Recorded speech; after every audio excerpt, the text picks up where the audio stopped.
I wasn't even supposed to stop at the garage sale. I'd been driving through a quiet suburban neighborhood after dropping off a donation box at Goodwill when a crooked, hand-painted sign caught my eye. Antiques and oddities, one day only.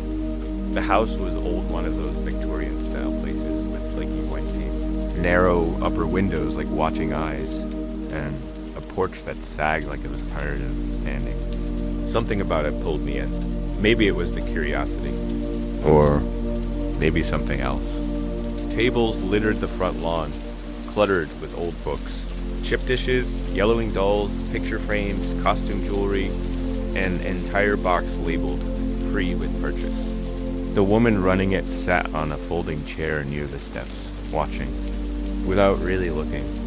She wore a wide-brimmed hat and sunglasses even though the day was overcast. As I browsed, she didn't say a word, then I saw it. The doll sat on the velvet-lined tray among some broken music boxes and mismatched silverware.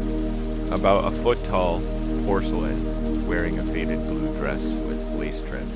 Its painted face was cracked around the right cheek, as if it had fallen. But the eyes, those dull gray eyes, were too real, not glassy, not blank. They watched.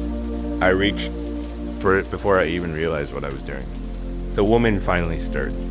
Her voice was dry and distant, like it hadn't been used in a while. "You sure about that one?" I paused. "Is there something wrong with it?" She tilted her head slightly. "She's been returned before. But if you want her, she's yours." I waited for her to laugh, to tell me it was a joke, but she didn't. "How much?" She waved her hand. "Take her. Just be careful with her." I hesitated for a moment, but then I nodded, muttered a thanks, and tucked the doll under my arm. As I turned to go, the woman added one more thing. She doesn't like to be ignored. I laughed nervously, thinking it was just part of the act. A little theatrical flair. But she wasn't smiling. I placed the doll on a shelf in my bedroom as soon as I got home. My room was neat, modern books, soft lighting, pale blue walls. The doll looked like a misplaced relic, a dead thing nestled among living space. But I told myself it was just decoration, just porcelain and fabric. That night, I got ready for bed while the rain pattered against the windows. I'd almost forgotten about the doll, or at least convinced myself to forget. I climbed under the covers, turned off the light, and let exhaustion pull me towards sleep. That's when I heard it. A voice, a whisper. "Megan Marie." I jolted upright. My heart slammed against my ribs. The voice had been close too close. It hadn't come from outside. It was inside the room, right beside my ear. I fumbled for the lamp and switched it on. The room swam in warm yellow light, everything familiar and safe again, except for one thing. The doll. It hadn't moved. It still sat on the shelf, but its head now tilted slightly more to the left, and its eyes, those awful faded eyes, seemed fixed directly on me. "Megan Marie." The whisper came again, softer this time, like a breath against my neck. I stared at the doll, unblinking. My pulse thundered in my ears. The room was still. Too still. I didn't sleep that night. By morning, I convinced myself it had to be a dream or stress.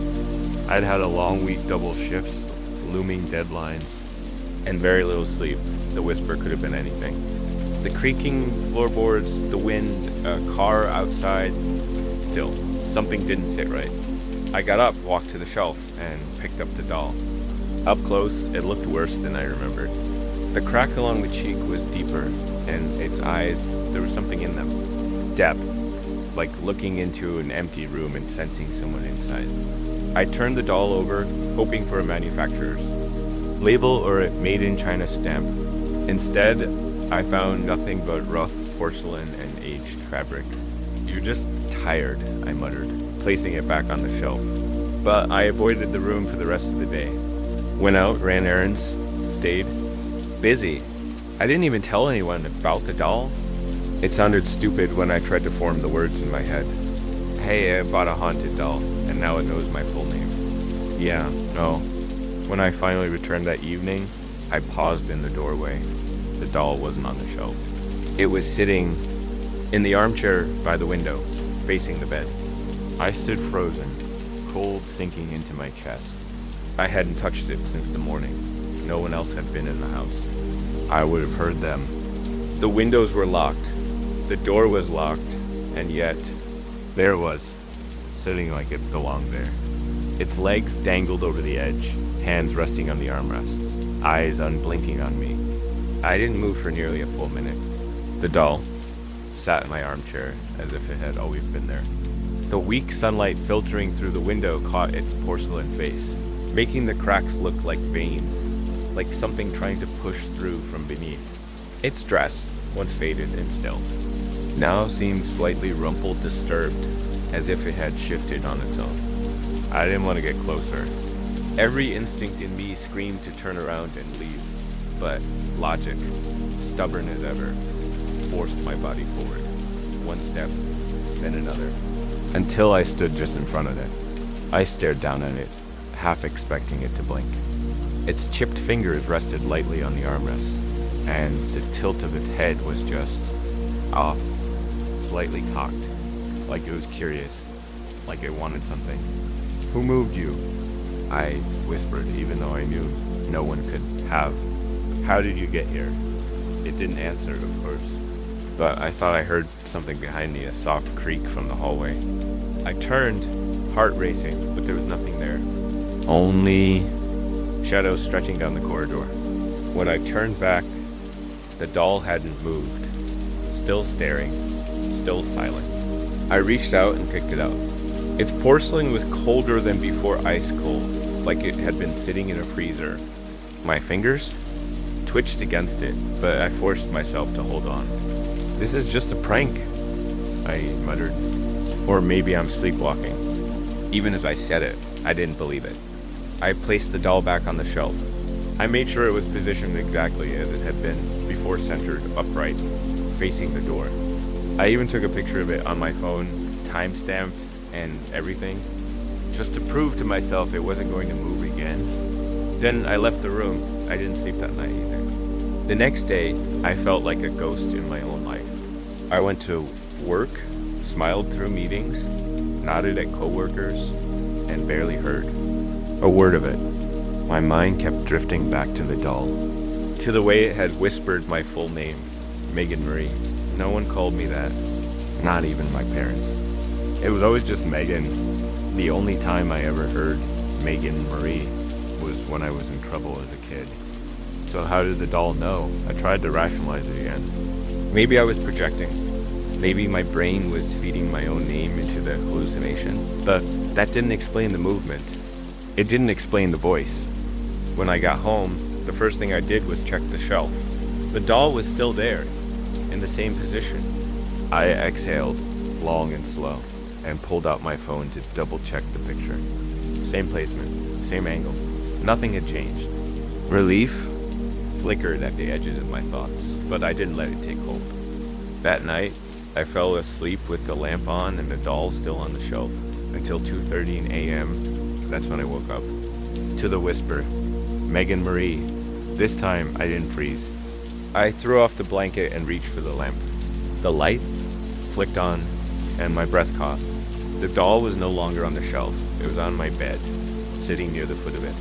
Its legs dangled loosely over the edge, hands resting in its lap. But its head was tilted forward, as if it were looking directly at me. I stumbled backward, falling out of bed.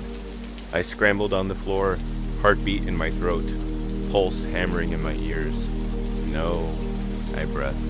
"No, I put you back. You were on the shelf." The doll didn't answer. But I swore its smile had grown. Just a little. Just enough to change its entire expression. I grabbed the doll, ignoring the cold bite of its surface, and rushed downstairs. The box I'd used to carry it home was still in the garage.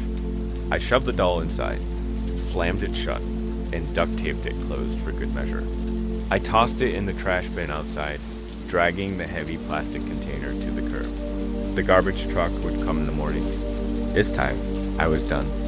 I stayed up until the sky started to lighten. Exhaustion wrapped around me like a wet blanket that I didn't dare close my eyes. When I finally felt safe enough, I dozed off on the couch, the morning sun trickling through the curtains. A few hours later, I heard the familiar rumble of the garbage truck. I bolted upright and ran to the window. I watched as the mechanical arm lifted the bin and dumped the box into the compactor. The lid closed. The truck drove off, gone. Finally, I let myself breathe. The rest of the day passed uneventfully. No whispers, no cold air, no sense of being watched. I convinced myself it was over. That night, I even turned the light off before bed, but at exactly 2:30 a.m., I woke up again. This time, it wasn't a whisper that stirred me. It was a sound, a soft scraping noise, like porcelain sliding across wood. I sat up slowly, heart already pounding, and I saw it, the doll, back on the shelf, right where it had been before I'd thrown it away. But now its porcelain face bore a new crack. A fresh one, thin and jagged, splitting across its other cheek like a lightning bolt. And beneath it, carved into the wood of the shelf, were 3 words. I'm still here. I couldn't move, couldn't speak. I just stood there, staring at the doll like it had grown limbs and crawled back into place. I am still here.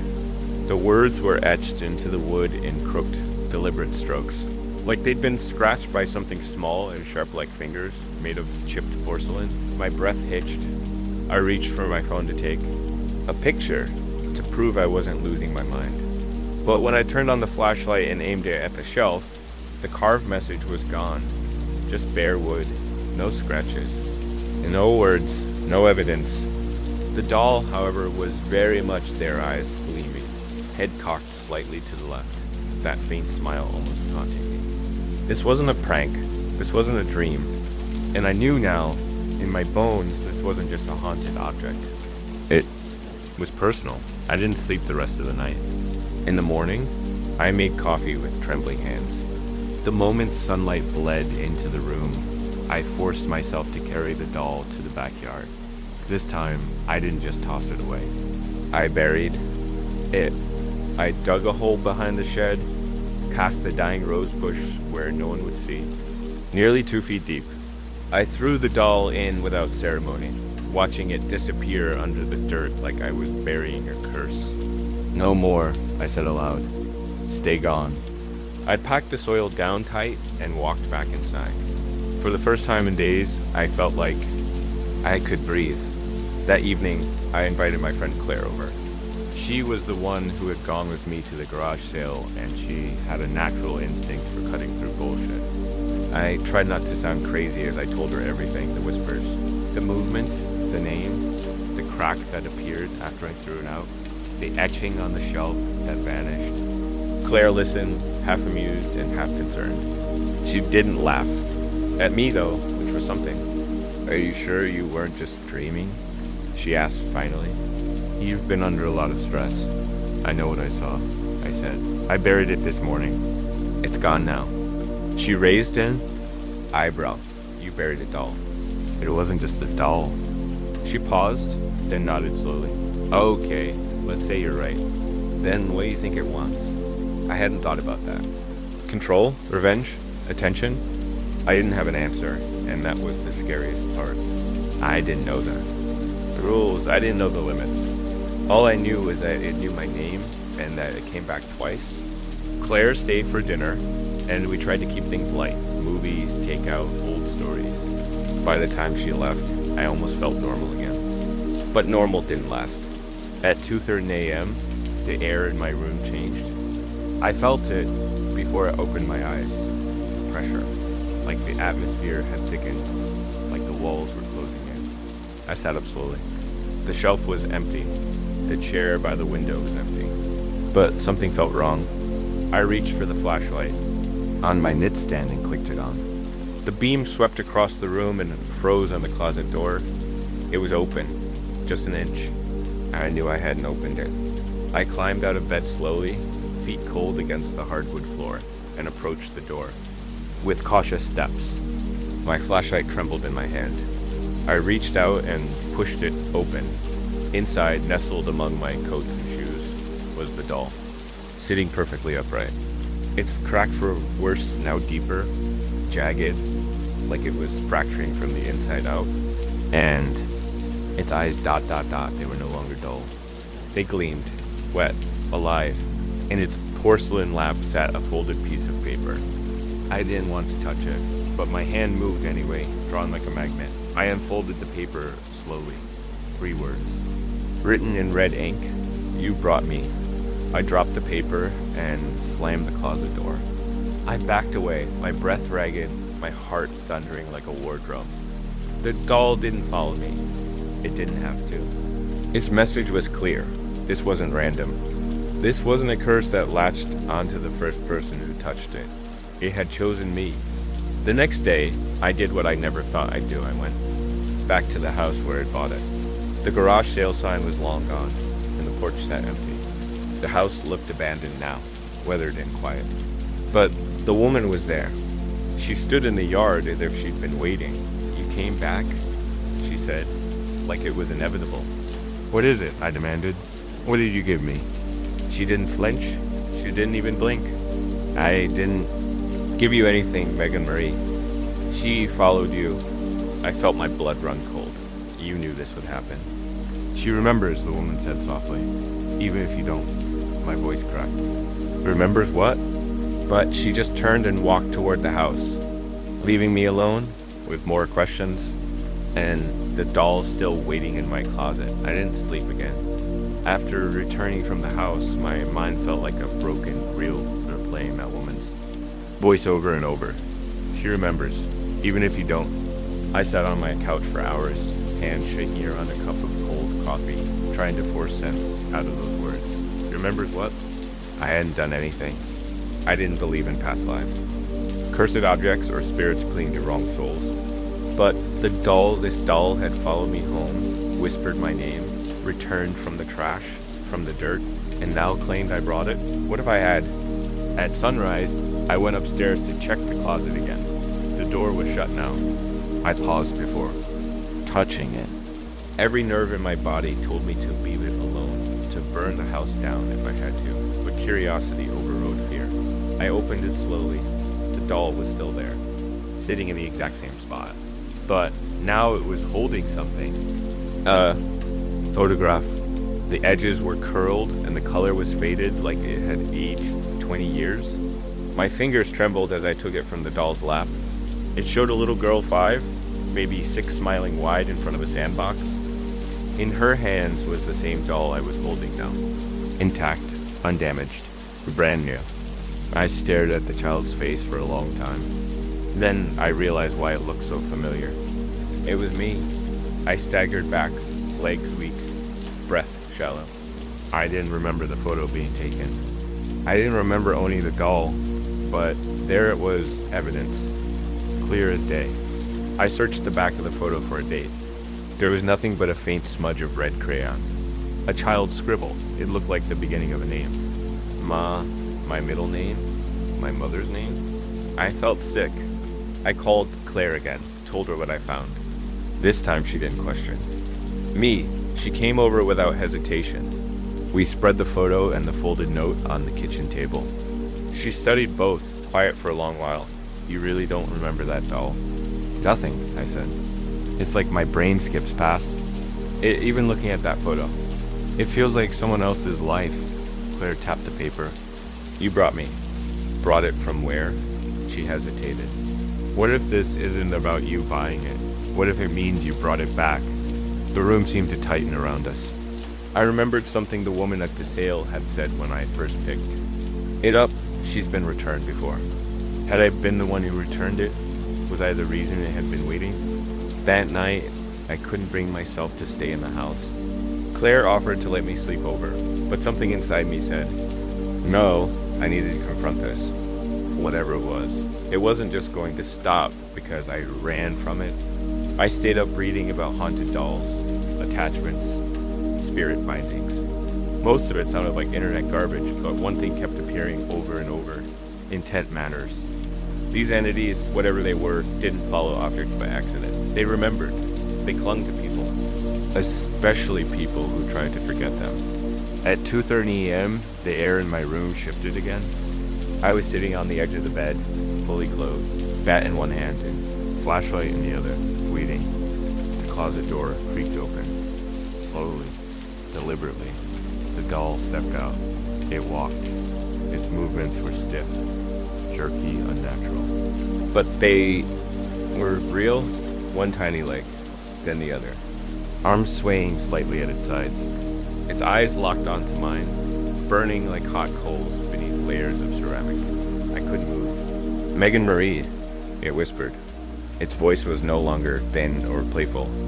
It was stern, like a mother scolding a child. Do you remember now? My mouth opened. No sound came out. The doll took one more step forward, then stopped and smiled. I do. Suddenly, images flooded my mind raw, violent, out of order.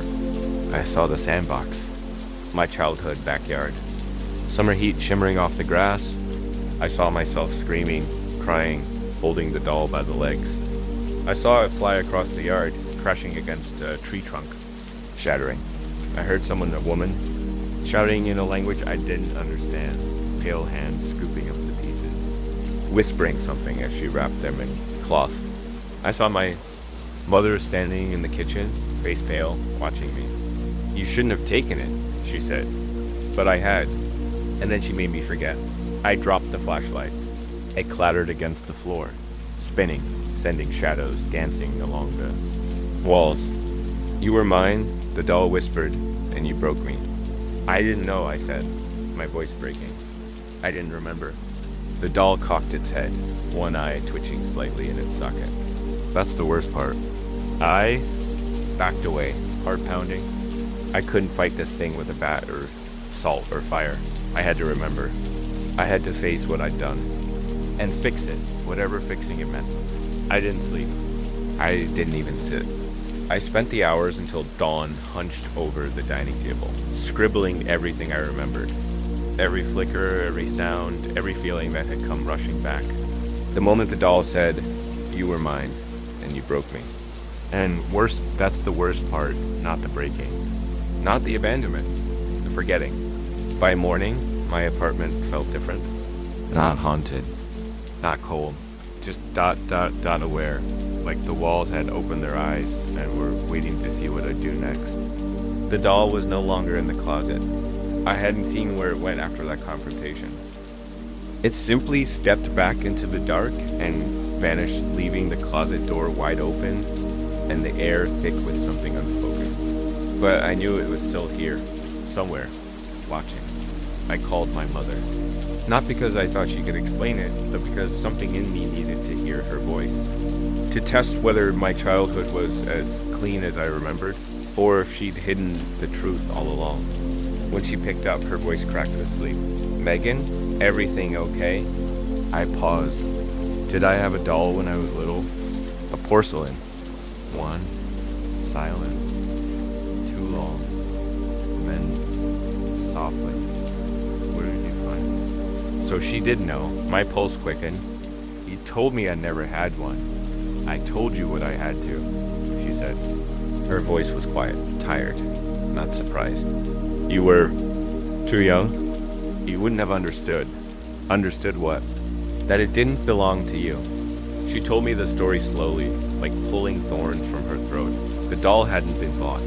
It had been found buried half in the dirt under a willow tree at my grandmother's house. I'd been maybe 4. My grandmother warned us never to touch it. She said it had been made wrong, that it was bound to a spirit that didn't like to be forgotten. But I had taken it anyway, and I loved it at first. Until the dream started, the nosebleeds, the whispering. My mother had tried to burn it, but the flames never caught. They buried it instead, far from the house, and I forgot. She made sure.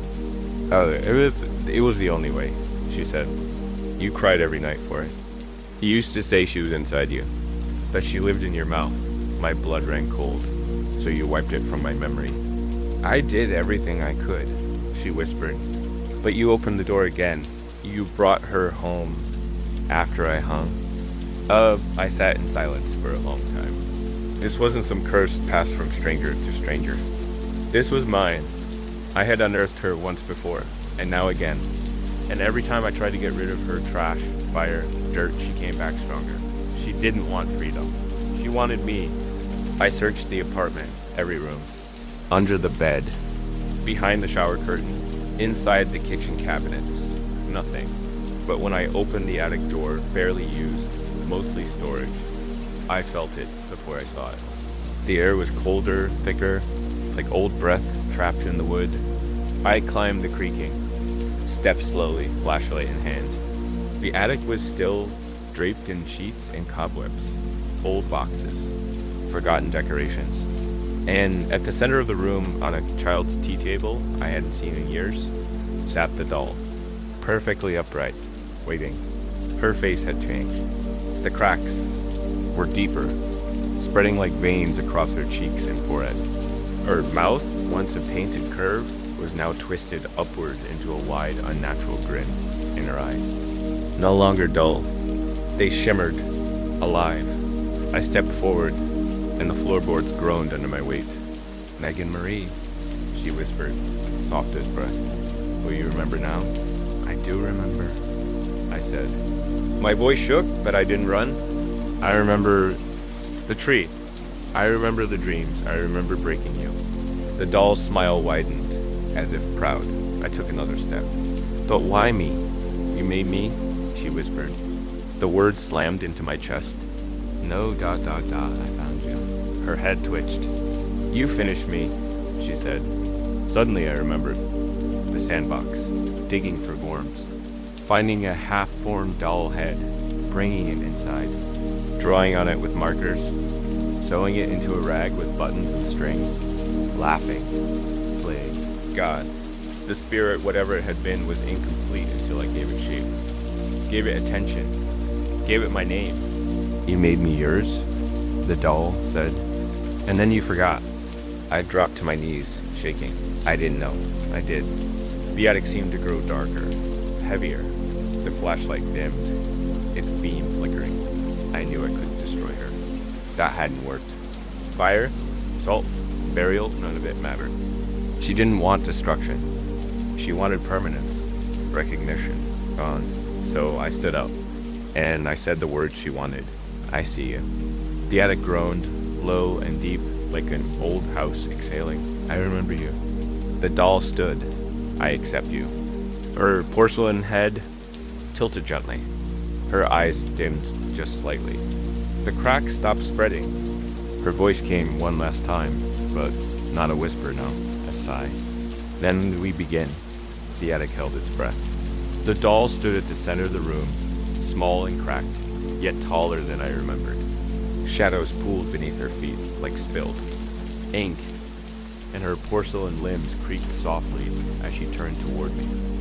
"I don't want this," I whispered. "Not again." "You don't get to choose," she said. "You already did." Her voice didn't echo in the room. It echoed in me. From the hollow part in my chest I didn't know was there until now.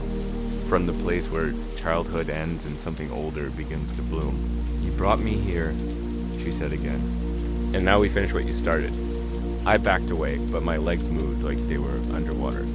The weight in the room had changed. It wasn't heavy from fear anymore, it was heavy with presence. Like she was becoming real. Permanent. I didn't know what I was doing. Sad, heart pounding. I was just a child. "You were more than that," she whispered. Behind her, something began to rise from the floor. Not dust, not shadow. Memories. The sandbox. The tree, my grandmother's garden. A small cloth doll with buttons for eyes. My first version of her. She'd have been faceless at first. Then I gave her a smile. Then a name, and a middle name. My middle name. "Megan Marie," she said again. "That's not your name anymore." "That's mine now." The flashlight flickered and died. Total darkness. But I could still see her. Somehow, the glow in her eyes wasn't natural, it was memory-bound. Lit by every moment I'd buried, every second I pretended she didn't exist. "You didn't need me then," she said. "But you do now." "I don't," I whispered. "You're not real. You're just..." She raised her hand, and I couldn't speak. Not out of fear, my mouth simply stopped working.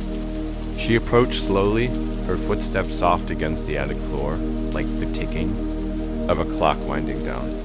Then she held out her porcelain hand, and I understood. She didn't want revenge. She didn't want chaos. She wanted a host. A home. Recognition wasn't enough. I won't, I said. But my hand lifted. I didn't want it to, but it did. Our fingers touched. And I saw everything. Not just my childhood, but hers. A girl from a different time. A name lost to the fire. A mother who whispered in Latin over a broken body. A ritual. A doll. A promise.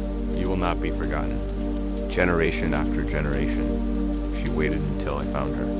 And gave her a name. My name. Suddenly, heat surged up my arm into my chest. Into my skull. I screamed, but no sound came. Out. The attic spun. Swelled. And then silence. Stillness. When I opened my eyes, I was sitting in the center of the attic. Alone. The doll was gone. But the weight inside me wasn't. It had shifted. Settled. I stood. Slowly.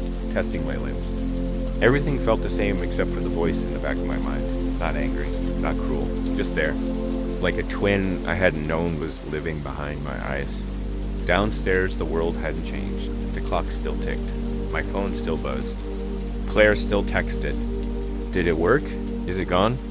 I stared at the message for a long time, then typed back, yes, she's home. That night, I slept peacefully. And when I dreamed, I saw the sandbox again. Only this time, I wasn't standing alone. She stood beside me smiling. Her eyes were mine. Epilogue. I don't go to garage sales anymore. I avoid old things, porcelain, music boxes, anything with a face. But sometimes I see a crack spreading in the corner of the mirror, a faint whisper brushing my ear. And I remember her voice. You made me, and I made you. Sometimes I wonder how much of me is still me. But then I look in the mirror, and I smile, because we're both still here. And we always will be. What do you think happened to Megan? Was she possessed? Or did she merge with something far older? Would you have kept the doll? Or burned the house down? Let me know your theory in the comments. I was driving home from a late work shift, the kind of night where the roads feel endless and your mind slips into autopilot. I'd taken this route 100 times highway, exit 47, 2 right turns, and then home. Familiar, quiet, predictable. But not tonight. The voice of my GPS broke the silence. In 500 feet, turn left. I frowned. That wasn't the usual route. My phone was docked on the dash, the screen glowing with an unfamiliar path. It didn't show the main highway I always took. Instead, a thin red line snaked through a rural area I didn't recognize. I squinted at the map. Where the hell are you taking me? I muttered. I ignored it and kept straight. The screen recalculated for a moment, then blinked and rerouted again, pointing me to turn left at the next road. Turn left. The robotic voice repeated then again. Turn left. Turn left. Turn left. It said it 3 times. Not once. Not twice. 3. My chest tightened. I don't know why it unnerved me so much. Maybe it was how insistent it sounded. Like the GPS wasn't suggesting, but demanding. Finally, curiosity or something like it got the better of me. I turned. The road narrowed immediately, unlit, and flanked by thick, gnarled trees that seemed to lean in toward the pavement. The headlights barely penetrated the shadows. Okay. I muttered, glancing at the screen. The new route didn't show a time of arrival, no distance. Just a single glowing destination marker, pulsing softly in red. My phone clock read 11:13 p.m., 10 minutes past, then 20. Still 11:30. No change. No movement on the GPS. The red dot didn't get closer. It felt like I was trapped in a loop. A dark, slow-moving dream. I leaned forward, scanning the road ahead. The forest was too quiet. No wind, no crickets. Just the sound of my tires on cracked asphalt and the hum of the engine. Even the stars seemed duller here. Then, without warning, the trees opened up, revealing a town. At first glance, it looked like any small town tucked in the woods. A main street with 2 rows of quaint houses, a corner shop, a post office, all perfectly intact but lifeless, not abandoned, deserved. No flickering lights, no boarded windows, just silence. The kind of silence that doesn't belong anywhere alive. My car slowed of its own accord as I entered the town. I pressed the gas harder. Nothing. The GPS blinked once, then displayed a single message. You've arrived. Then it went black. I pulled over slowly, my headlights casting long shadows across the nearest house. White siding, closed curtains, a porch swing unmoving in the still air. My phone was dead, black screen, no response. I tried the ignition, nothing happened. The car was running, but pressing buttons, turning the key, none of it did anything. I felt watched, but not from a single place, from everywhere. Like the town itself had turned to look at me. I opened the door and stepped out. The cold hit me instantly. Not just night cold, deep cold. The kind that slides into your skin and makes your bones ache. My footsteps crunched on brittle gravel. I walked slowly to the edge of the street and stared down the main road. All the houses were the same dark windows, drawn curtains, perfect exteriors, except one. At the far end of the block, a single porch light flickered to life. I don't know why, but I started walking. As I passed each house, I looked for signs of life, movement, noise, a shadow, but there was nothing. Not even dust on the windows. It was like everything had been staged. The porch light ahead glowed a little brighter, casting an amber halo around the door. Then I heard it, laughter, faint and high-pitched, like a child giggling. It came from somewhere nearby, bounced unnaturally between houses, impossible to pin down. I froze. Hello, I called. The laugh stopped. I took another step forward, heart pounding. One of the curtains in the house beside me fluttered, just slightly. That's when the door at the end of the road creaked open. I didn't mean to approach, but my feet moved on their own. With every step, the sound of laughter returned distorted now, echoing strangely, layered, as though several children were giggling at once and none of them were real. The house loomed above me now.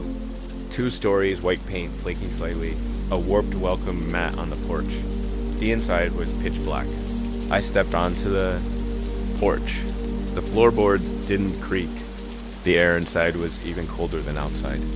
It smelled faintly of burnt wood and iron. The door slowly widened on its own. Not a gust of wind. Not gravity. Just dot, dot, dot welcoming. I told myself to turn back, to get in the car and drive even if it was dead. But instead I stepped inside. In the next chapter, the house reveals its true nature and the town's connection to the narrator becomes impossible to deny. The moment I stepped through the doorway, the house exhaled. Not literally, but that's what it felt like. As if it had been holding its breath, waiting for me, and now that I was inside, it could relax. The door closed behind me with a soft click. I hadn't touched it. The darkness was thick. Not just the absence of light, but something heavier. My fingers brushed the wall until they found a switch. I hesitated before flicking it. The hallway lights came on, dim, yellow, buzzing faintly. The interior was pristine, impossibly clean. Hardwood floors polished to a dull shine.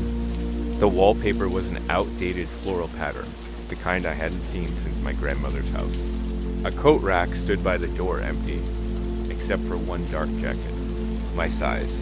I tried to swallow, but my mouth was dry. Hello, I said. Number. Answer. Only that same feeling of being observed. I moved forward slowly. The floor didn't creak, even under my weight. The air smelled faintly of lavender and something else like rusted metal. That's when I saw the first photo.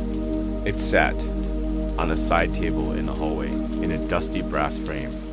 A man stood on a front lawn beside a little girl. I leaned closer and my stomach twisted. It was me, not just someone who looked like me. Me, down to the tiny scar on my chin from when I fell off a bike in 6th grade. But I didn't remember. This photo being taken, or this house, or that man. I'd backed away, but more photos lined the walls, different stages of my life. Some I remembered, my high school graduation. A trip to the lake with friends, others I didn't. One showed me at what looked like my wedding, though I've never been married.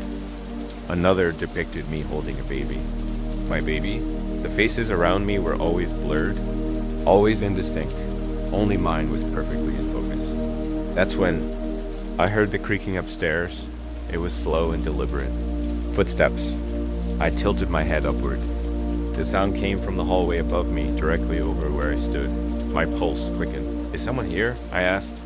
The words came out quieter than I intended. Silence. Then one more creak, closer to the stairs. I turned back toward the front door. Gone. Not just closed. Gone. The space where the door had been was now a flat wall, papered with the same faded floral pattern. I reached out and touched it. Solid. Smooth. Like the door had never existed. My hands began to shake. I looked back up the stairs. At the top landing, a figure stood. Humanoid, but wrong. Its limbs were too long, too angular. It didn't move. Naturally more like a puppet on invisible strings. And its face didn't have one. Just smooth skin where features should be. But somehow, I could feel it staring at me. Its head tilted to the side. Then it whispered, "Mistake."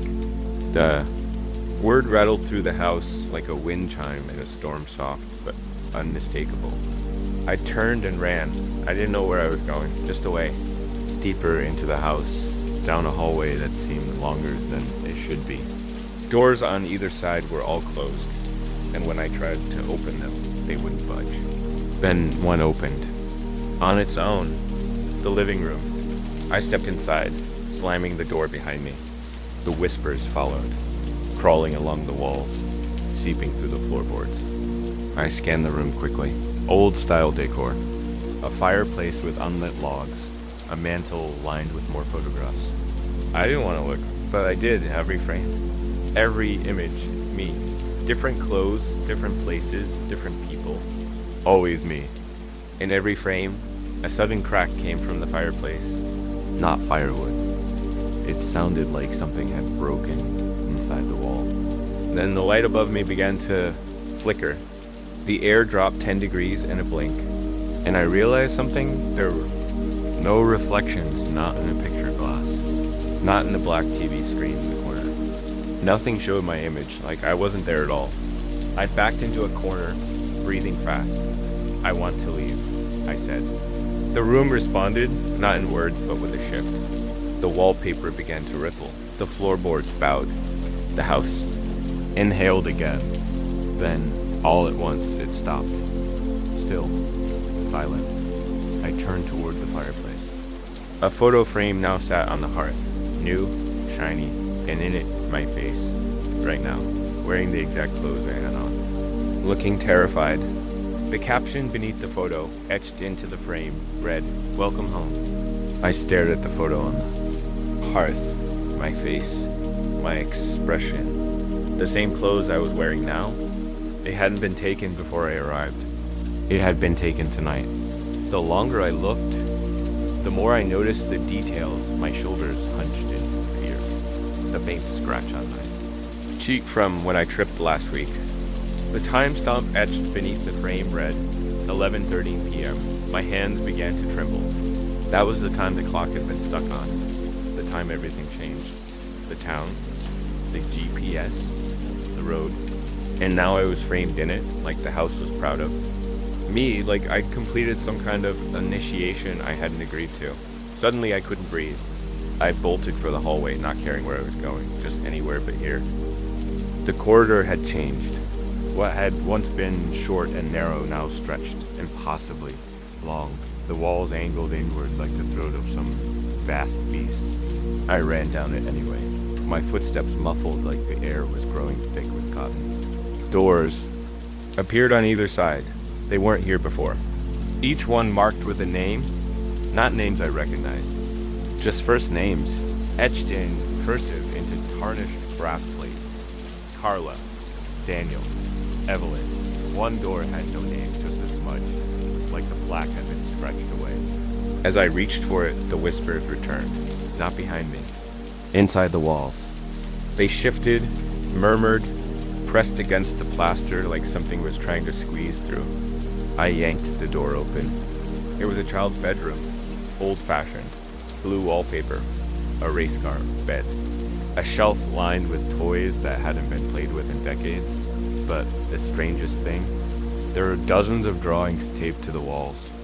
Crude crayon sketches, black figures, wide eyes, long limbs, always surrounding a little house, always beneath a gray sky. I stepped closer. One drawing showed a man in a car, a red line leading to a strange town surrounded by trees. At the bottom, in jagged handwriting, were the words, "Don't follow." The GPS. My stomach dropped. Another picture showed something worse. A photo of me scribbled in with red crayon over the face. My own name written in blocky letters above it. I backed out of the room and slammed the door. The hallway had changed again. Now there were mirrors lining the walls, none of which reflected me. I began to run. The walls seemed to breathe now, pulsing slowly. The lights above flickered, buzzing like dying insects. I passed another photo, this one cracked down the middle, showing my face again. This time I wasn't scared. I was smiling. Something growled behind me. I didn't look. Back. At the end of the hallway, I spotted a door that looked familiar. The front door. I sprinted toward it, heart pounding. I grabbed the knob, twisted, pulled. It opened. But it didn't lead outside. It led into a street I hadn't seen before. The town had changed. The houses were twisted, no longer taller, impossible structures that leaned together like they were conspiring. The windows glowed faintly red. The trees lining the street had no leaves, their bark black and glistening, almost wet. And the people, if that's what they were, stood silently along the sidewalks. Dozens of them, faceless figures in tattered clothing. Some tall, some small. None of them moved. None of them breathed. But I felt them watching me, waiting. My body screamed for me to run back into the house, but my mind knew better. There was no inside anymore. No outside. The rules of this place didn't care about direction or logic. This town was a maze, a trap, a mirror. I walked slowly down the warped street, avoiding the stares of the faceless watchers. Every step I took seemed to echo too loudly, like the ground was amplifying my presence. I passed a storefront with a flickering sign, Megan's Cafe. My name isn't Megan. Another shop appeared, Daniel's Hardware. I remembered seeing that name on one of the doors. Each building bore someone's name. People the town had taken, or people it was waiting for. Ahead of me, a structure stood taller than the rest. A chapel, maybe, or a town hall. It had no windows. Just a massive arched door and a circular symbol carved into the wood. A perfect red circle with a line through it, the same one that had pulsed on my GPS. I approached, unsure why it just pulled forward like something had hooked into my chest. The door swung open on its own. Inside was dark, cold, and quiet. Wooden pews faced a raised dais where a single figure stood. It wasn't the faceless thing from before. This one had a face. My face. But not just my features, me perfectly duplicated, down to the jacket I was wearing, the dirt on my shoes. It stared at me, eyes hollow yet somehow aware. "You shouldn't be here," it said in my voice. My throat went dry. "Where is here?" It smiled. "Exactly where you told it to take you. You told it to take you here." The voice echoed through the chapel like a sermon delivered and abandoned. Church thought my voice felt wrong. Flat, emotionless, like it had been copied and played back by something that didn't understand tone. "I didn't ask for this," I said, stepping back. The duplicate tilted its head. "Didn't you?" Its eyes. My eyes glowed faintly, not with light, but with memory. "I was just following my GPS," I said. "It took me here." It nodded slowly. "And you listened." I swallowed hard, because it wouldn't stop. It kept saying, "Turn left," over and over. That wasn't a command, it said. That was an invitation. I glanced around the chapel. The pews were empty, but they weren't clean. Scorch marks, scratches, and deep gouges marred the wood. The scent of old blood lingered in the air, faint, metallic, and unmistakable. My double stepped down from the dais. Its movements were fluid but deliberate, like it was trying to remember how to walk like a human. "You're not real," I said. "You're just some reflection." "I'm more real than you," it said simply. "I belong here. You're the visitor." I took another step back. Why this place? Why me? It stopped a few feet in front of me, eyes locked on mine. "Because you were looking for something," it said.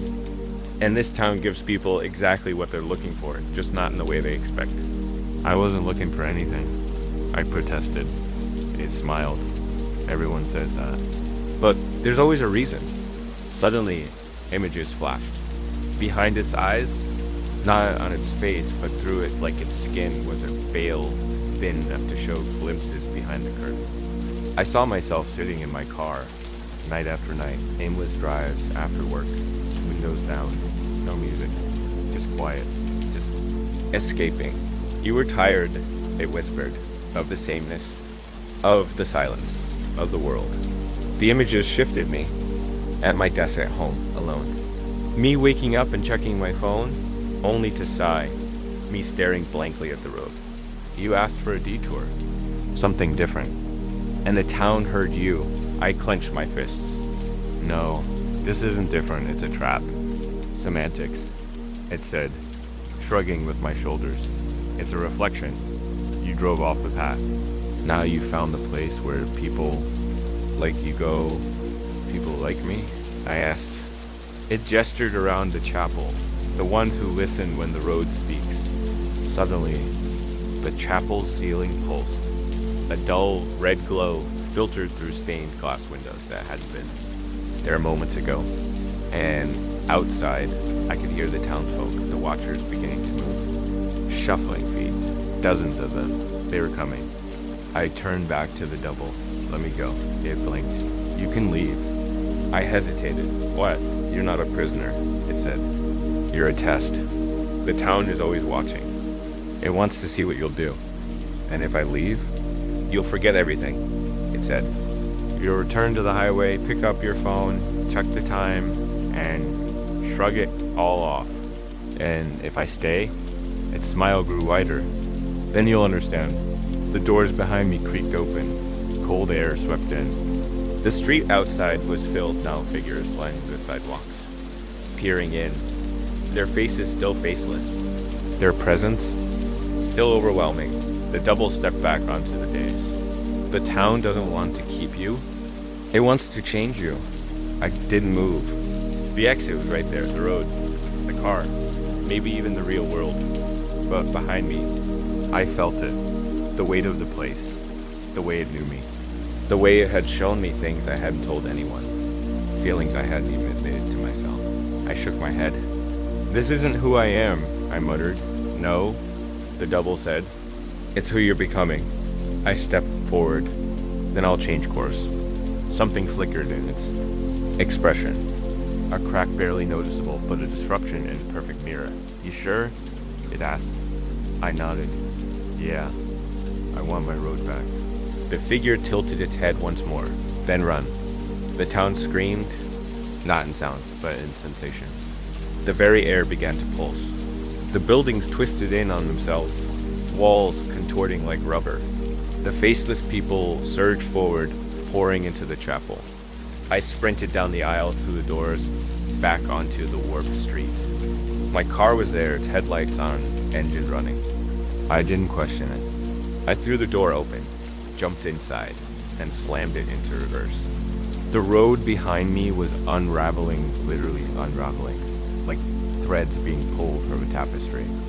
The town began to collapse, buildings sinking into the ground, sky melting into darkness. But ahead through the chaos, I saw something else. A normal road. Trees. Street signs. Light. The GPS flickered once more. This time the screen read, recalculating. Then, home. I didn't wait for anything else. I pressed the gas, tearing out of that nightmare. Windshield streaked with red mist and ash. As I drove, The town shrank in the rearview mirror until it was gone. No void, no figures. Just empty road and morning fog. But I never really escaped. Because sometimes, late at night, when I'm driving alone again, the GPS glitches just for a second, and the screen flashes. You've arrived. I didn't talk about what happened. Not to friends. Not to family. Not to a therapist. What could I even say? Hey, remember that night I disappeared for an hour? I was inside a town that doesn't exist, met a clone of myself, and barely escaped a collapsing dimension. Right, so I kept it to myself, and for a while it worked. The days were normal. Work, errands, dinner, sleep. The nights were calm again. My phone worked. The car was fine. But the dreams didn't stop. I dreamed of streets with no end. Of buildings taller than the sky. Of my own voice whispering from behind closed doors. I thought it was just trauma. Until the signs returned. It started with the GPS. I hadn't used it since that night. I refused to. I knew my routes by heart now. But one evening on a whim, I powered it on, just to test it. The screen flickered like static. A low, mechanical hum filled the car. Then it lit up. Not with a destination dot, not with a map. Just one word, soon. The next day, I noticed something stranger. My front lawn had deep tire tracks on it. I don't have a garage. I park on the street, always, but there they were, two long, narrow ruts in the grass, like something heavy had driven across it. And in the dirt, just behind the tire marks, was a shoe print. Not mine, a child's. I tried to shake it off, tell myself it was coincidence. Maybe someone else turned around in my driveway. But that night, I found something sitting on my doorstep.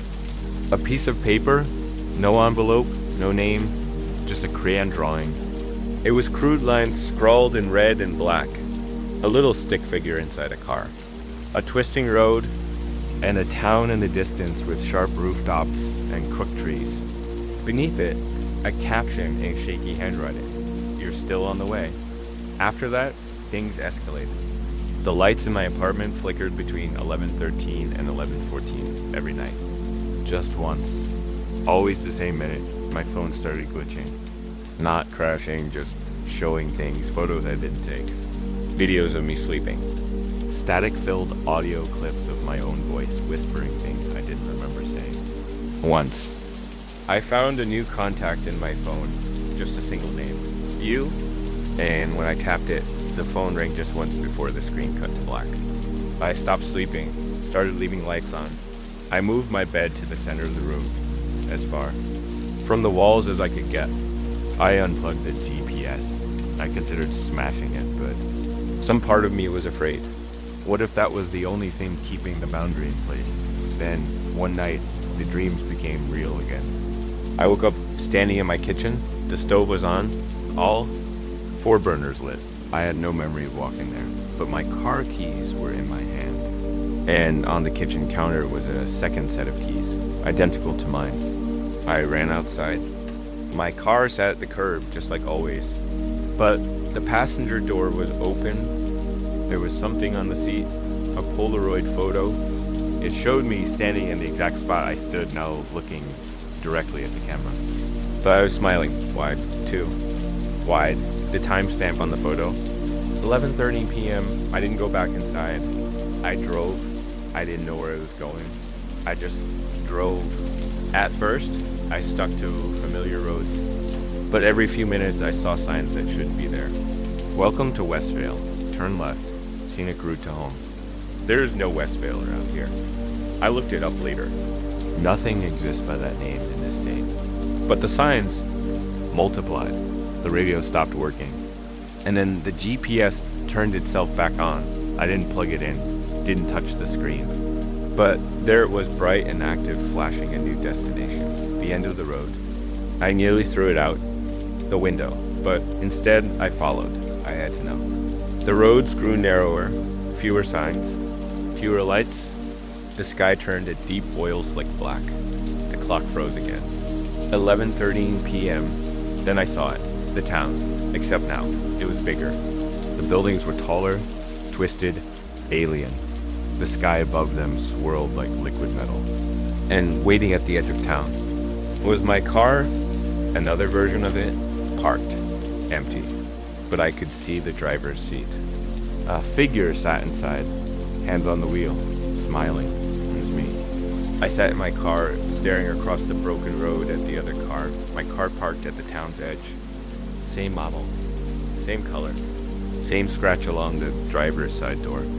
But inside, the figure in the driver's seat looked just like me. Not similar exact, every detail down to the faded scar on my eyebrow.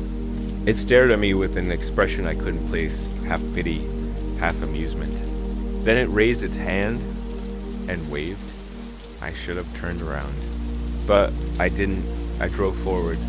The road narrowed to a thread.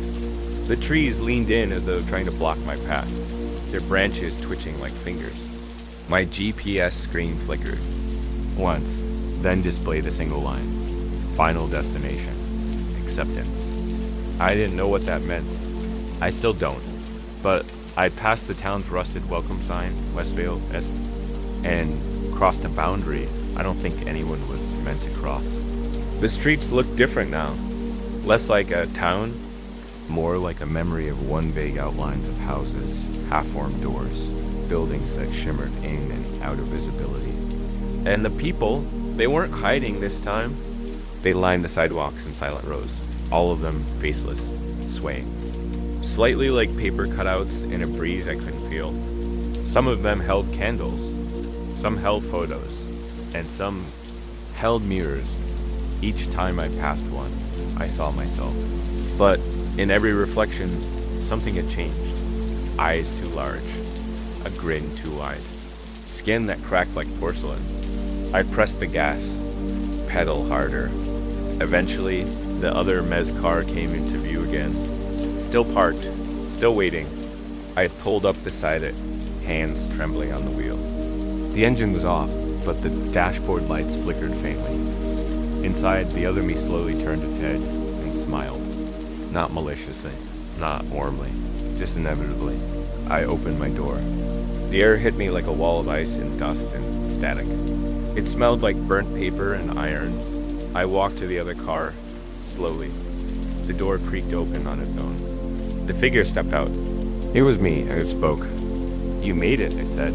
I nodded slowly. "What is this place?" "It's where the road was always taking you." "Why?" It tilted its head. "Because you stopped looking at the map. You let it decide. One turn. And you let go." I frowned, but I didn't mean to come here. "But you did," it said. "And now you've arrived." I took a shaky breath.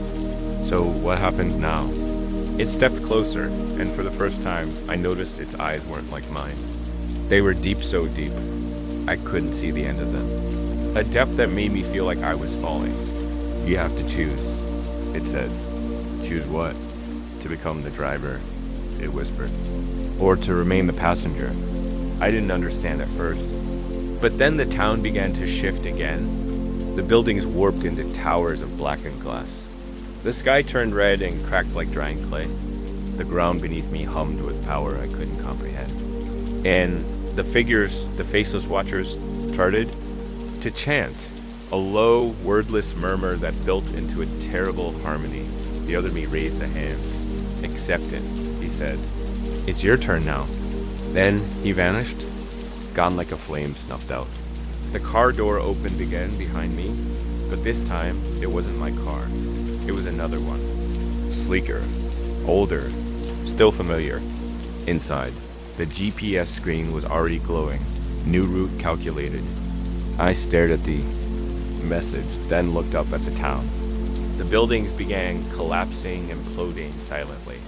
The faceless figures melted into shadow. The road behind me had vanished. Only one direction remained. I stepped inside the car. The moment I sat down, the seat adjusted on its own. The mirrors folded out, the doors locked with a mechanical snap, and then the engine started, not with a roar, but with a heartbeat. The steering wheel pulsed beneath my fingers like something alive. The GPS chimed once more. Begin journey. And just like that, I was driving again, but not away from the town, through it, everything became dark, silent. The buildings passed. In streaks of static and light, time didn't move forward, it spiraled, and I saw things. Other drivers, each in their own cars, caught in loops. Some weeping, some laughing, some whispering to themselves in voices not their own. I realized they were all like me. People who took the wrong turn, or maybe the right one. Eventually the road ended. Not with a wall, not with a cliff, but with a mirror, an enormous one stretching across the horizon. And as I looked into it, I didn't see myself. I saw you. Reading this. And the GPS whispered one last thing in my ear. Now it's your turn. I wasn't supposed to be this deep in the woods. The hiking trail I'd mapped out on my phone was a basic loop and easy. 3-mile walk meant to clear my head after the chaos of a bad week. But somewhere along the way, the trail had vanished. At first, it was subtle. The path thinning, the brush growing thicker, the markers becoming more infrequent. And then it was gone entirely. I should have turned back.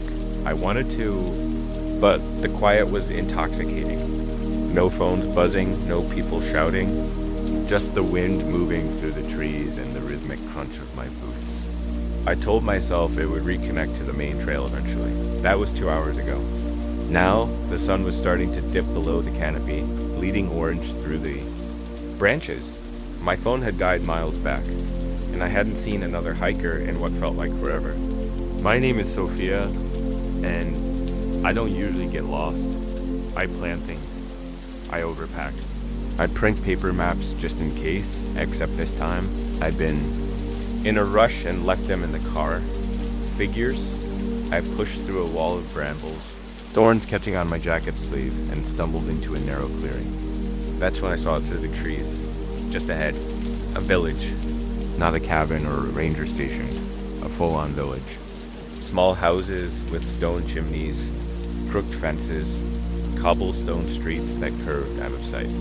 The place looked like something out of an old folktale, weathered, quiet, untouched by time. Smoke rose lazily from a few of the chimneys, curling into the dusky sky. I blinked, trying to make sense of it. I hiked this region before. Grew up nearby, even.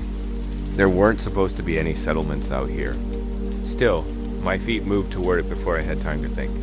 The grass underfoot gave way to stone, and I stepped onto the worn path that wound between the houses. No cars, no wires, no people. And then I heard it. Welcome home, Sophia. I froze mid-step. The voice was gentle, male.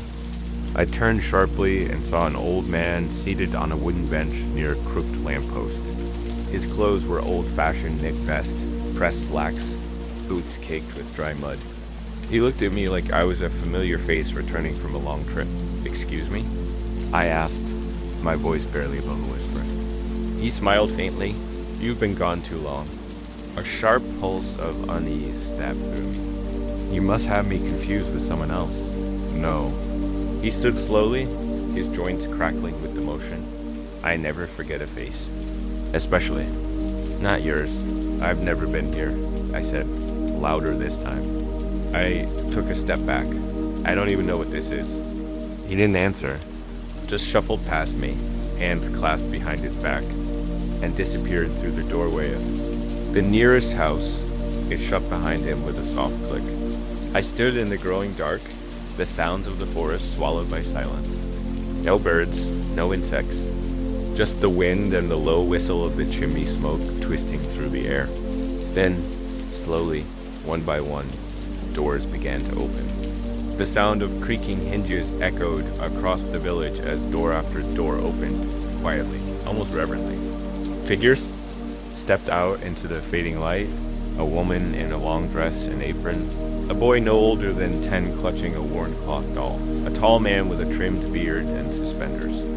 They emerged one by one, lining the cobblestone path, gazing at me with eyes wide and glistening, and then they spoke. Welcome back, Sophia. Their voices overlapped, soft and warm, like a well-rehearsed choir. My throat tightened. I looked around wildly, expecting cameras, a film crew, anything that could explain this as a prank, a reenactment. a bizarre tourist attraction. But there was no one behind the scenes. No explanation. Just those gentle voices and familiar stares. I think you have me mistaken for someone else, I said, taking another step back. My name is Sophia. Yes, but I'm not from here. A tall woman with salt and pepper hair descended the porch stairs of a nearby home. She looked elegant, timeless, her hands clasped in front of her apron. Of course you're from here, she said sweetly. You were born in the Red Door? House? My stomach flipped. What? She pointed. Down the path, past the others, stood a small house with a crimson-painted door and a sagging shingled roof. The paint was chipped, the windows dark, but it looked lived in. The kind of house with secrets in its walls. We kept it just the way you left it, she added. But I've never seen that house before, I whispered. The villagers didn't move. They only watched, their expressions soft with expectation. Behind me, the forest had already begun to retreat into shadow. I knew I couldn't go back that way, not now. And the Red Door house felt like the only way forward. Still trembling, I forced my feet to move. The cobblestones echoed under my boots as I walked toward the house. The others stepped aside respectfully, forming a silent corridor on either side. Their eyes never left me. When I reached the porch, I hesitated at the door. The woman in the apron stood behind me now. I didn't hear her approach. You will remember once you're inside, she said. Her voice had changed lower, colder. I turned to ask what she meant, but she was gone, vanished. My hand was on the doorknob before I realized it. The metal was ice cold, like it hadn't been touched in years. I took a breath. Then I pushed the door open and stepped inside. The air was warm, stale, heavy with the scent of lavender and something metallic, like rust or old blood. The room looked lived in. That was the only word for it. Faded wallpaper lined the walls, peeling slightly at the corners. A wooden table sat beneath the front window, surrounded by 3 mismatched chairs. A knit blanket was folded neatly on the arm of flat couch. It was like stepping into someone else's memory, and yet everything was familiar. I crossed to the mantel over the fireplace, where a collection of framed photographs stood. I picked one up with trembling fingers. It was me, younger maybe? 17, standing in the village square with the people outside. The tall man in suspenders. The boy with the doll. The woman in the apron. We were all smiling. I dropped the photo. No, this isn't real. I've never been here. The room responded with silence. Then a soft click behind me. I spun. The door had shut on its own. I rushed toward it, pulling at the handle, but it wouldn't budge. I yanked harder, heart pounding, but it was as if the wood had fused into the frame. The knob refused to turn. The house was sealing me in. Screw this, I muttered, backing away. That's when I noticed the hallway beyond the living room. It was narrow and dark, but a soft light glowed at the end of it, faint, golden, and pulsing like a heartbeat. With no other option, I followed it. The hallway stretched longer than it should have, warping unnaturally as if it didn't obey the rules of space. The framed pictures along the walls changed as I walked first, showing me as a child I didn't remember being. Then older still. Some photos showed me doing things I had never done, standing in the woods at night, kneeling beside a stone while holding a lantern beneath a blood-red moon. The hair on my arm stood straight up. At the end of the hallway, I found a single wooden door. It was old, nearly rotted through, and symbols had been carved into its frame strange. Looping patterns that twisted in on themselves like Celtic knots, but wrong. I didn't want to open it. But my hand reached for the knob anyway. The hum began again low, vibrating deep in my chest, like it came from within the walls. It pulsed through my bones, made my vision flicker. I turned the knob slowly, heart pounding, and opened the door. Behind it was a small room, empty, except for one thing. A mirror, tall, narrow, covered in dust. I stepped inside, and in the reflection, I wasn't alone. My mouth went dry as I stared into the mirror. There I was, same tangled hair, same dirt, beard clothes, but something was wrong. My reflection didn't match my movements. I tilted my head. It tilted too, but slower, as if it were considering whether to follow. My hand rose to touch my cheek. The figure mimicked me, but her hand moved a beat behind mine, just slightly delayed. And her smile, I wasn't smiling, but she was. A slow, creeping grin unfurled across her face, my face like a wound opening. I stumbled back, heart hammering. The room spun slightly. "No," I whispered. "No, that's not me." The smile in the mirror widened. Then, with a sudden flicker like a television glitching, the image changed. Now I was no longer looking at a mirror, but a window. The figure inside the frame was seated at the kitchen table from earlier. The same mismatched chairs, the same wooden table, but this version of the house was older, cracked and faded. Dust and vines coiled through the broken windows, and the wallpaper had peeled away entirely. Cobwebs stretched between the beams of the ceiling, like threads of silk spun by patient spiders. The woman in the frame who still wore my face sat, perfectly still, her eyes wide, her smile frozen. But there were people standing around her, villagers, the man in suspenders, the woman in the apron, the boy with the doll. They weren't moving either, just watching her, or watching me. The hum started again louder, vibrating through the floorboards. The symbols on the doorframe behind me flared to life, casting faint orange light across the dark room. I turned around, desperate to leave, but the door was gone. Again. Sealed, vanished, swallowed by the house. And when I turned back to the mirror, it was just a mirror again. Only now the figure inside was gone. I was alone. And yet I wasn't. The hum turned into a low whisper, so quiet it was almost inaudible. "Remember." I covered my ears, backing into the far wall. "Remember what? I don't know this place. I never lived here." "You did." The voice came from behind. "Me?" I whirled around and saw her, the woman from the mirror, my double. Except up close, I could see now that she wasn't me. Not exactly. Her skin was grayish, almost translucent. Her eyes too dark, too wide, as though they were reflecting something I couldn't see. Her fingers ended in sharp points, the bones beneath the skin pushing out in unnatural angles. Her long hair hung wet and matted over her shoulders. She tilted her head, mimicking me just as she had in the mirror. "You left," she said softly. "But you came back. They all come back." My voice broke. "Who are you?" "I'm what's left." She reached out a hand, not threatening, almost bleeding, and brushed her fingers along my arm. A cold so deep it felt like frostbite shot through my veins. "I didn't ask for this," I said, trying to pull away. "But you did," she whispered. "You don't remember what you gave them. What you promised." The symbols on the walls began to glow again, brighter this time, casting shadows across her twisted face. "You said you'd return," she continued.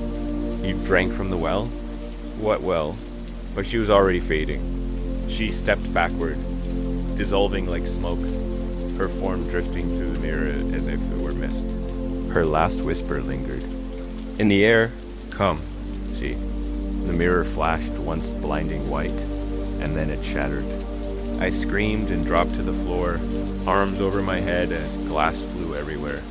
But when I opened my eyes, there were no shards, no broken pieces, just an empty wall, and a new door. It was directly in front of me, the wood gnarled and pulsing slightly, like it was alive. Something beyond it called to me. I stood up shakily, drawn forward as if my body wasn't my own. I didn't want to go through that door. Every instinct. I had screamed to run, to scream, to fight, but I opened it anyway, and found myself in the village square. Only this time, it was night. The houses were half collapsed, their walls splintered and blackened. Ivy and moss grew over every surface, and a thick mist coiled low across the ground. The sky was moonless, starless, just a dome of endless black overhead. The villagers were there, waiting for me, but they weren't the same. Their faces had melted into pale, expressionless masks. Their eyes glowed faintly, hollow and hungry. They stood in a perfect circle around something in the center of the square. The well. It was older than everything else. Its stone rim was cracked, and thick black vines slithered up from within its dark mouth. Something deep below sloshed and churned, like water or something worse stirring after centuries of sleep. "You must drink," the villagers said. In unison, I shook my head, tears streaming down my cheeks. No, I didn't agree to this. I don't remember. One of the villagers stepped forward. The woman with the apron, her mouth opened, unhinged wider than it should have. "You came back. That means you still belong." The boy with the doll approached next. His eyes glowed like embers. "You promised," he said, voice like broken glass. I turned to run, but the forest was gone, replaced by an unending field of pale stones, graves, dozens of them, hundreds, each one with the same name etched in crumbling letters. Sophia. I stumbled back from the nearest headstone, my name glaring up at me in worn, crumbling letters. Sophia Ale, the beloved daughter. Returned at last. "No," I whispered, stumbling backward. "This isn't real." But every stone I passed bore a version of my name. Some with middle initials, some with different dates. A few read unknown Sophia all the same. The oldest one is words half consumed by moss, read simply Sophia. The first. She opened the door. My breath hitched. I turned in circles, surrounded. Dozens of Sophias. 1,000 deaths. How many times had I supposedly come back? How many times had they brought me back? Behind me, the villagers still stood, in that perfect ring around the well, waiting, watching. Their faces no longer kind or nostalgic, just patient. The woman in the apron raised her hand and pointed at the well. "Drink," she said again, voice echoing from every direction. A presence stirred below, something vast and ancient, moving in the dark like coiled roots beneath the soil. "I won't," I gasped. "I never agreed to this." "But you did," said a familiar voice of mine. I spun around. She was there again. The other Sophia. No, not just another version of me. She looked exactly as I had days ago. Same. Jeans, same boots, same cut on her cheek. She wasn't a ghost or a warped reflection anymore. She was me. "I didn't want this either," she said, stepping closer. "But you can't run from what's in your blood." "What are you talking about?" I cried. "Why do they keep saying I belong here?" "Because you do," she said. "We all do. Every version of you. You left them behind, but they remember." I backed away. I never knew this place existed. She tilted her head just like the woman in the mirror had. "Don't you remember the story grandmother used to tell us? About the village in the woods that forgot the world?" I froze. My stomach turned cold. Yes, there was a story. A nursery rhyme? Almost. Something my grandmother used to hum when I was small. Deep in the woods where time won't tread. They call your name, though you are dead. Follow the path. You'll surely find the place you lost but left behind. I always thought it was just a bedtime scare. Just a weird old tale from a weird old woman. "You came here once," the other Sophia whispered. "When you were very young, you were chosen, but you ran. They've been waiting ever since." I clutched my head, memories unraveling behind my eyes. A forest, a stone path, a well. Hands, holding mine gentle hands and a cup raised to my lips. Smoke, laughter, a promise whispered into my ear. "I'll return," I'd said. A child's oath, a binding vow. I fell to my knees. "You must drink," the villagers said again, moving closer now. The other Sophia crouched beside me. "It's the only way out," she said. "You won't. Remember again, but you'll be free. For a while." "For a while?" I whispered. "And then this happens again?" She nodded. "It always does. We forget. But they don't." Tears streamed down my face as I looked toward the well. The mist rising from it now coiled like tendrils, reaching gently toward me, curling around my wrists. "No," I said through clenched teeth. "Not this time." Sophia's expression changed. "Don't fight it," she said, softly, like she was speaking to a child. "You're not strong enough to break it." I stood, forcing myself upright. The villagers halted their approach, watching me with those glowing eyes. The humming started again, stronger now, more like chanting. I may not remember everything, I said, but I remember myself. I am not yours. The mist recoiled. Slightly, the villagers tilted their heads in unison. The hum faltered. Sophia's eyes narrowed. Don't you get it? You are one of them. You're part of this place. You're the reason it exists. No, I said. I'm the reason it ends. With sudden clarity, I turned to the well and ran straight toward it. Gasps echoed through the mist. The villagers began to move, jerking, twitching, lurching after me. But I was already at the edge, peering into its depths. Blackness churned below. Not water, something else. Something alive. And staring up at me, "Remember me," I whispered. Then I hurled the photograph into the dark. The villagers screamed. The chant fractured. The ground beneath me shook violently. The well cracked, its stones splitting apart, vomiting black smoke into the air. A terrible sound like 100 voices shrieking through torn throats split the night. Sophia lunged for me, eyes wild. "You don't know what you've done." "I'm ending it," I said, grabbing her wrist and pulling her into the smoke with me. We fell. The fall didn't feel like falling. It felt like sinking. Cold rushed past my skin like water, but there was no sensation of impact, just a feeling of being pulled downward through thick, endless dark. The scream that tore from my throat was swallowed instantly, muffled by whatever surrounded me. I could still feel her, the other Sophia, clutched in my grip. Her hand was slick with sweat, or maybe something else. She twisted in my grasp, fighting me even as we plunged deeper. Then, the darkness changed. It gained, grew lighter. Not with light, exactly, but with memory. Images floated through the void like flickering fireflies. My 5th birthday, a forgotten lullaby, my mother's voice calling my name on a rainy night, a first kiss, a broken promise.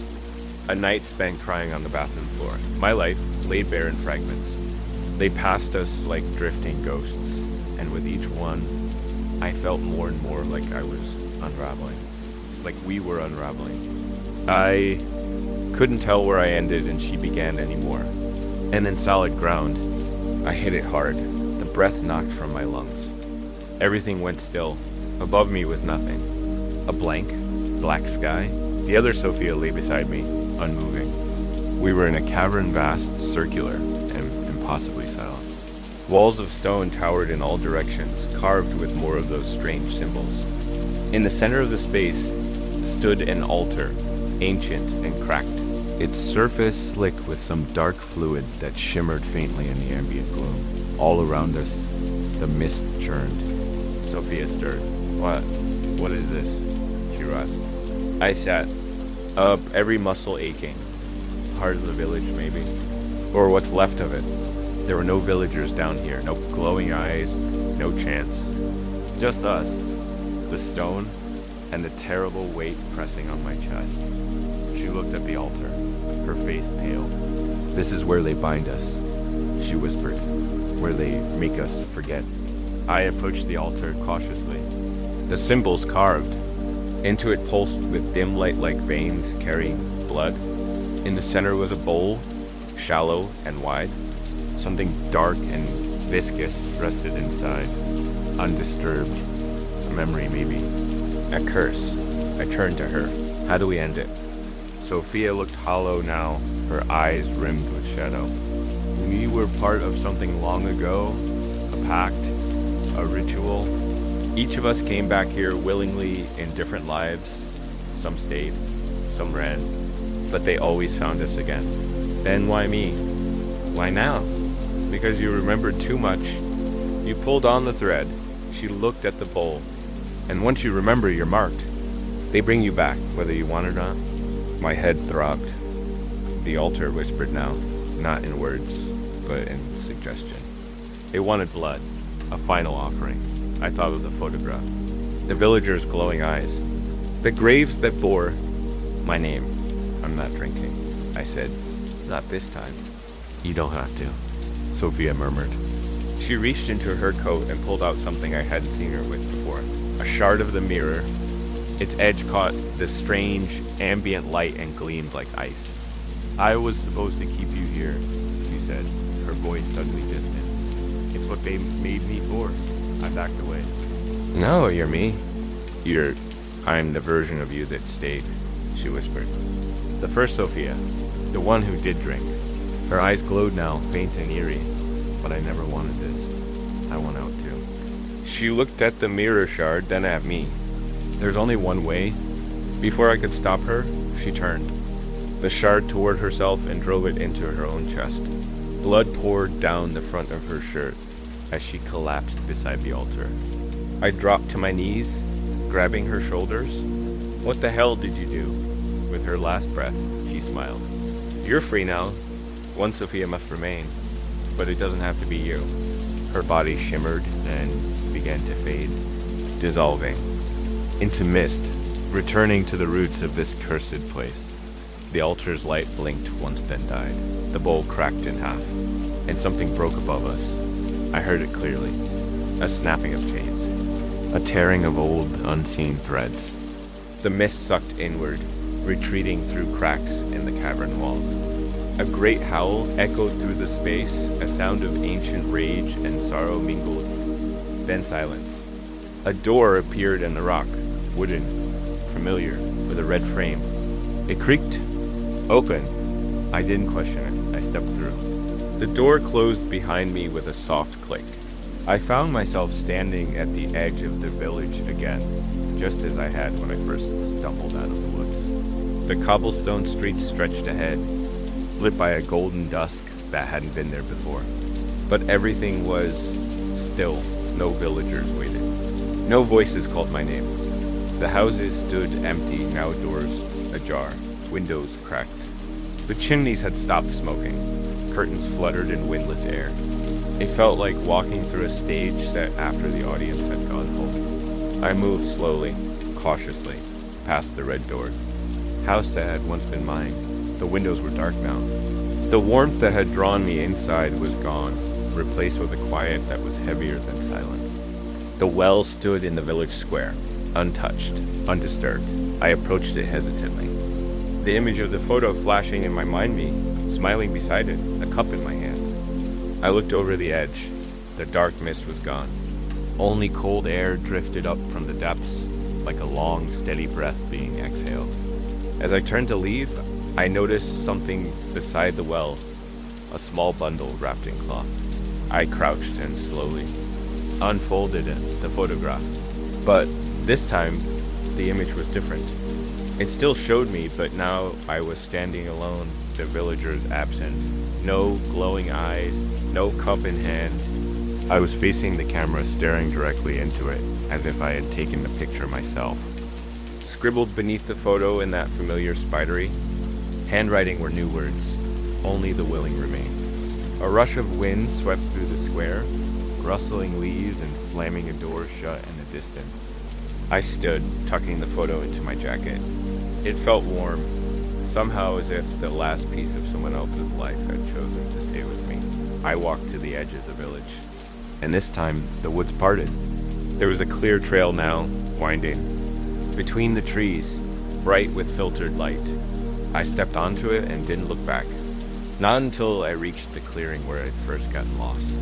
There was my car parked exactly where I'd left it. I opened the door, slid into the seat, and turned the key.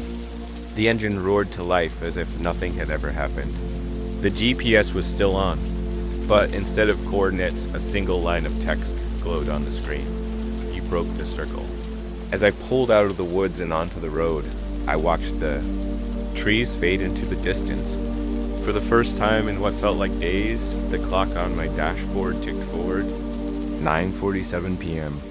Time had resumed, but something lingered. A weight in my pocket. I pulled out the photo one last time. The image had changed in. Now it was just the well empty, abandoned, the village behind it cracked and ruined. At the bottom of the image was a new message, but the village remembers. When I got home, I burned the photo, and I've never gone near those woods again. But Sometimes, just before sleep takes me, I hear it. The hum, faint and low, rising from the ground beneath my bed. The village doesn't forget, and one day it may come looking again. Did Sophia truly escape or just delay the inevitable? Share this if you believe some places remember us long after we've left.